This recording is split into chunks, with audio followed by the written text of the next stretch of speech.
2016 shoot ആരംഭിച്ച സിനിമയായിരുന്നു island. ഏകദേശം 2024 വരെ കാത്തിരിക്കേണ്ടിയിരുന്നു ഈ സിനിമ റിലീസിനെത്താൻ. ഒന്നാമത്തെ കാരണം എന്ന് വെച്ചാൽ അതിൽ പ്രൊഡ്യൂസറിന് ഒരു നഷ്ടം എന്ന് വെച്ചാൽ ബിസിനസ്സിൽ ഒരു നഷ്ടം വന്നു, അങ്ങനെ പൊളിഞ്ഞടങ്ങിയിരിക്കുകയായിരുന്നു.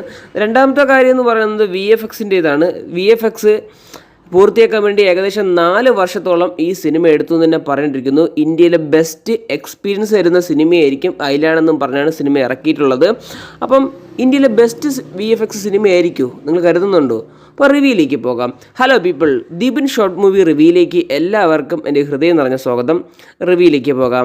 2023 ജനുവരി 11 പൊങ്കൽ പ്രമാണിച്ച് പുറത്തിറങ്ങിയ സിനിമയാണ് ഐലാൻഡ് എന്ന ചിത്രം. ചിത്രത്തിൽ കേന്ദ്ര കഥാപാത്രങ്ങളായിട്ട് എത്തിയിരിക്കുന്നത് ശിവകാർത്തികേയൻ, രഘുൽപ്രീത് സിംഗ് ഒക്കെയാണ്. സിനിമ സംവിധാനം ചെയ്തിരിക്കുന്നത് R. രവികുമാറാണ്. R. രവികുമാർ സയൻസ് ഫിക്ഷൻ സിനിമകളെടുക്കാൻ കിട്ടിയ സംവിധായകനുമാണ്. അപ്പം അദ്ദേഹത്തിൻ്റെ നറേഷൻ എന്ന് പറയുന്നത് സ്റ്റോറി ലൈനൊക്കെ എന്ന് പറയുന്നത് നമ്മൾ കണ്ടുവരുന്ന ഒരു സ്റ്റോറി ലൈൻ തന്നെയായിരുന്നു ഈ സിനിമയിൽ ഉപയോഗിച്ചിരിക്കുന്നത്. നമ്മൾ കോയി മിൽഗയ സിനിമ കണ്ടിട്ടുണ്ടെങ്കിൽ അതേ റിലേറ്റഡ് ആയ കഥയാണ് ഇതിലും വന്നിട്ടുള്ളത്. മനുഷ്യരാൽ നമ്മുടെ ഭൂമിയെ നശിപ്പിച്ചുകൊണ്ടിരിക്കുമ്പോൾ ഏലിയൻസ് വന്ന് ഈ ഭൂമിയെ സംരക്ഷിക്കാൻ നോക്കുകയാണ്. അങ്ങനെ ഈ ഭൂമിയിലേക്ക് ഏലിയൻസ് ഒന്ന് അകപ്പെടുകയും അവരുടെ സ്പേസ് ഷിപ്പ് നഷ്ടപ്പെടുകയും പിന്നെ അവരുടെ കയ്യിൽ നിന്നൊക്കെ രക്ഷപ്പെടുത്തി വീണ്ടും അവരുടെ ഗ്രഹത്തിലോട്ട് അയക്കുന്ന കഥയൊക്കെയാണ് സിനിമയിലൂടെ മെയിനായിട്ട് പറഞ്ഞു പോകുന്നത്. കണ്ടുവരുന്ന കഥയാണ്. പക്ഷേ ഇതിൽ VFX ആണ് എടുത്ത് പറയേണ്ടത്.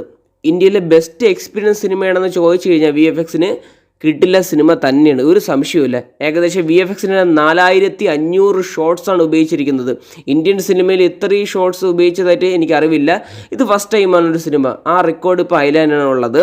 ഏകദേശം 100 കോടിയാണ് ബഡ്ജറ്റായിട്ട് കണക്കാക്കപ്പെടുന്ന സിനിമ ഹിറ്റ് തന്നെയാണ്. എങ്ങനെ നോക്കിയാലും ഒരു ആവറേജ് ഹിറ്റൊക്കെ തന്നെയാണ്. 100 കോടി മേളിൽ, 100 കോടിയല്ല 96 കോടി പിന്നെ പ്ലസ് ബിസിനസ് കളക്ഷൻ കൂടെ കയറി സിനിമ ആവറേജ് വിജയമാണ് കരസ്ഥമാക്കിയത്. പക്ഷേ നല്ല പോസിറ്റീവ് റിവ്യൂ ഉണ്ടായിരുന്നു. സിനിമ സക്സസ് തന്നെയാണ് ബോക്സ് ഓഫീസിൽ.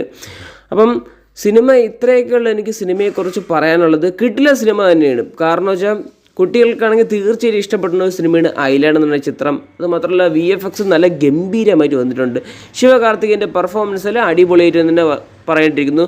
പിന്നെ കോമഡി രംഗങ്ങളുണ്ട്. 2016 ഇറങ്ങിയൊരു അതിൽ കുറച്ച് ക്രെഡിറ്റ് സീനൊക്കെ ഇതിലുണ്ട്. അപ്പം ആ കോമഡി എന്നൊക്കെ പറയുന്നത് കുഴപ്പമില്ല, തരക്കേടില്ല. കാരണം വെച്ചാൽ അത്യാവശ്യം വർക്കൗട്ട് ആയിട്ടുണ്ട്, വർക്കൗട്ട് ആവാതെ പോയിട്ടുമുണ്ട്. അങ്ങനെ ഒരുപാട് പൊട്ടിയ പടക്കം പോലെയൊക്കെ അങ്ങനെ ഒരു കോമഡി രംഗങ്ങളൊക്കെ ഉണ്ടെങ്കിലും കുഴപ്പമില്ല, കണ്ടിരിക്കാം. സിനിമ വർത്താണ്. കാരണം എൻ്റെ അഭിപ്രായത്തിൽ എനിക്ക് സിനിമ ഇഷ്ടപ്പെട്ടു. വീഡിയോ ഇഷ്ടപ്പെട്ടു കഴിഞ്ഞാൽ ലൈക്ക് ചെയ്യുക, ഷെയർ ചെയ്യുക, സബ്സ്ക്രൈബ് ചെയ്യുക.